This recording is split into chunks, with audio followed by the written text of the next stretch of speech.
The Woman Who Married the Bear, a Tlingit story adapted by Frank Henry Kaash Kataase, illustrated by yours truly, Janine Gibbons. The Woman Who Married the Bear. The Woman Who Married the Bear.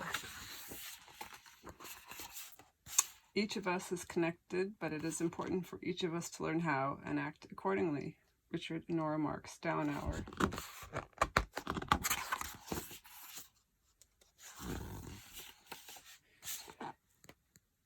It was a gray summer day in Alaska.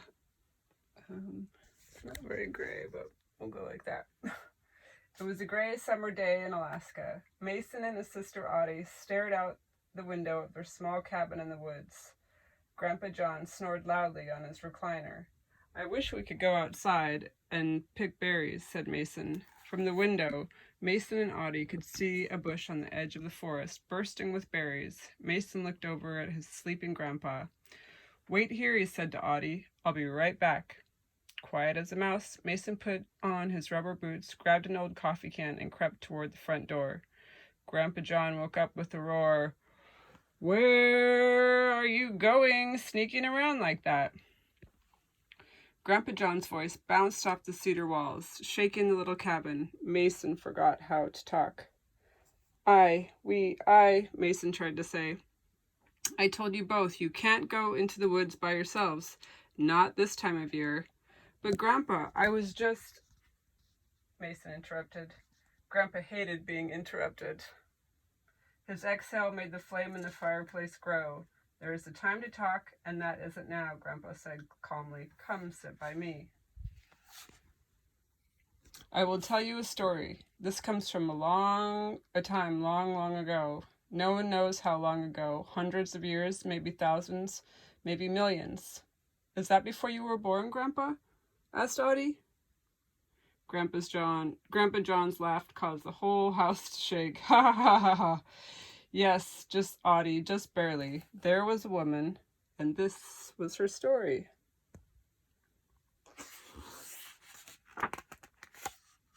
It was in the woods, not too far from where we are now. A woman walked along a trail by herself, picking blueberries. She had started the day by walking with her brothers, but time acts differently when picking blueberries. Time speeds up with every berry picked. "I can see my breath," said the woman as she exhaled a cloud of vapor. The woman remembered that her mother had always told her she must not pick past dark, because the daytime is for the people to pick berries, the night is reserved for the bears. "My brothers might be worried," thought the woman, "but I still have so much more room in my basket, I will just pick a little while longer." The woman picked some more berries. She picked and she picked until her basket was filled to the top. The woman forgot that with every berry she picked, time sped up, and soon it was dark. She had placed one more berry on top and decided to hurry back home. The trail was dark. Her basket was full. She didn't see the pile of bear poop in the middle of the trail. The woman took another step and slipped. The woman lay across the trail, berries and baskets raining down around her. Just my luck. Now I'm going to be very late because of some dumb old bear." The woman's mother always told her to keep an eye on the trail and watch for bear poop. She told her to always step around it as to pay bears respect. She always said that even if you happen to step in some, to never blame the bear. As she lay on the trail, the woman looked up at the sky. It had turned from the blue of a blue jay to the black of a raven.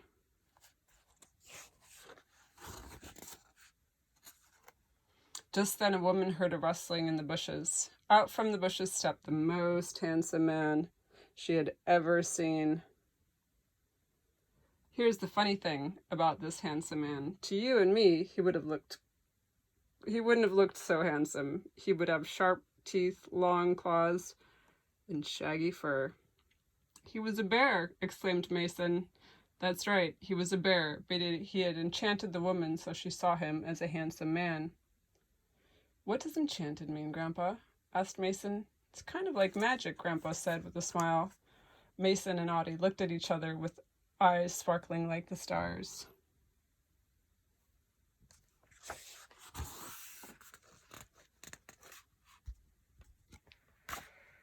Come with me, said the bear. I want you to meet my brothers and sisters. I can't, the woman said. My mother always told me to never go anywhere with strangers. But as she gazed into the man's eyes, her resistance disappeared. So off they went, hand in hand. Hand in hand, they walked down the trail, eventually going to his house high in the mountains. From his house, the bear and the woman watched the sun set over the edge of the world. Soon he introduced her to his huge family, and they got married. Ooh, both Audie and Mason said together. Hey, don't make faces. They were in love, Grandpa John said. And when two people are in love, sometimes they get married. Okay, Grandpa, but Audie looked up, thinking really hard. They aren't two people. One of them is a bear. Yes, he is a bear, Grandpa replied. But remember, bears have spirits too. Just listen. Back at the village, the woman's family worried about her. Her brothers returned to the spot they last saw her, picking berries. One of the brothers spotted the pile of bear poop that the woman had slipped on. Next to the pile, they could see a woman's footprints in the mud. Next to her footprints were the paw prints of a bear. The woman's brothers hurried up the trail, following the bear's tracks.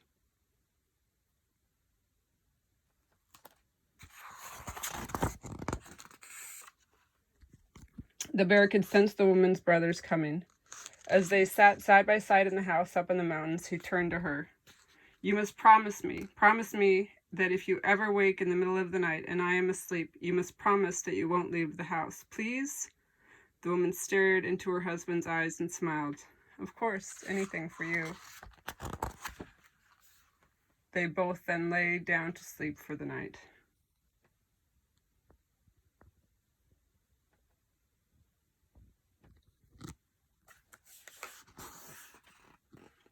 But sure enough, she woke in the night. The woman crawled out from under the blanket and stepped outside her house. When she turned around, she realized it wasn't a house at all.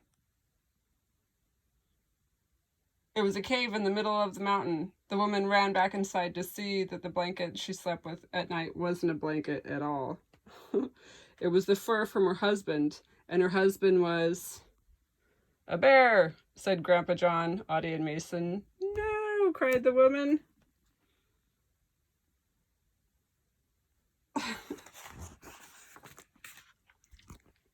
Her scream woke up her husband. Her scream woke up all of his family. As the clouds parted, she could see her husband's family were bears too.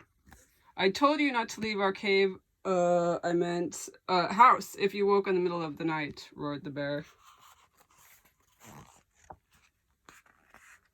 Not too far away, they could hear the shouts of the woman's brothers getting near. All the bears used magic to hide themselves from view. All except one.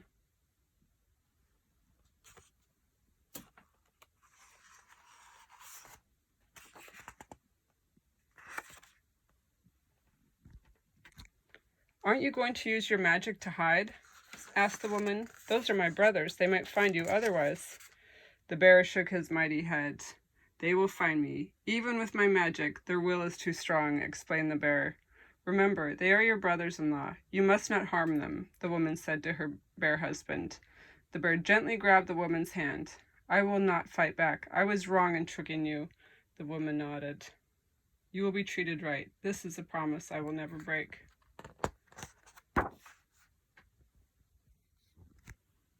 The bear turned and disappeared through the dense brush. Deep into the forest he walked.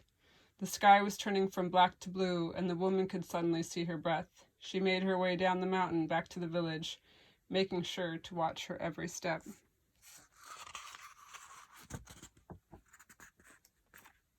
Her brothers returned to the village with the bear's fur. They had treated it with respect. From that day on, she would wear the fur like a blanket and watch the sun over the edge of the world as she would sing, Hoosahan, hoots, hoots, Ixihan, hoots, hoots, Hoosahan, Kusahan, hoo, hoo, hoo.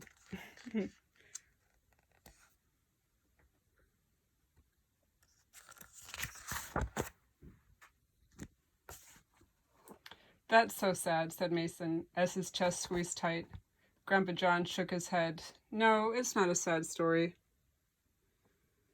It's a story about love, respect, and how we must always follow the rules. A pile of pillows moved, and out peeked Audie's head. Is that story for real, Grandpa John? She asked. Grandpa John looked out the window and watched the last bit of sun dip behind the mountains.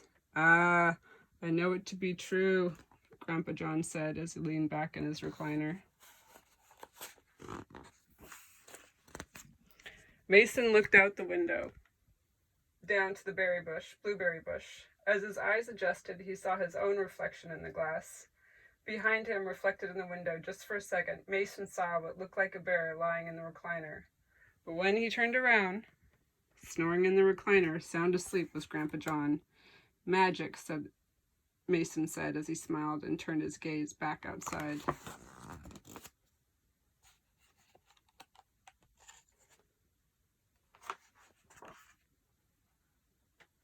There's Frank. There's me. Here's my statement. I'll read this way.